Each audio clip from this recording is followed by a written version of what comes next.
આ યોજનામાં જેતપરના સમગ્ર ગામ સમસ્ત છે, આજુબાજુના ગામનો પણ બધાનો સપોર્ટ છે અને અત્યાર સુધીમાં બહોળી સંખ્યામાં રક્તદાતાઓએ અહીંયા રક્તદાન કર્યું છે અને રાત્રે 12 વાગ્યા સુધી આ રક્તદાન કેમ્પ ચાલશે અને અમારે અહીંયા જે રેકોર્ડ છે રેકોર્ડ બ્રેક કરવાની બધાની ઈચ્છા છે અને એટલું અમને પૂરો વિશ્વાસ છે।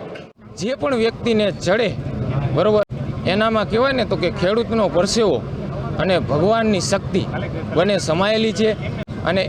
એ જેને લોહી ચડશે એની પણ અંતરાત્મા જાગશે એવો અમને વિશ્વાસ છે। અને બીજું ખેડૂતનો એ પ્રયત્ન છે કે ગુજરાતમાં એક દિવસમાં એક સ્થળે 5419 બોટલ ભેગી થઈ હતી, અમે એનાથી પણ વધુ બોટલો ભેગી કરી અને બ્લડ બેંકમાં આપશું, જેથી કરીને ઝાઝા લોકોને ખેડૂતના પરસેવા અને ભગવાનની શક્તિવાળું લોહી ચડે અને એની અંતરાત્મા જાગે।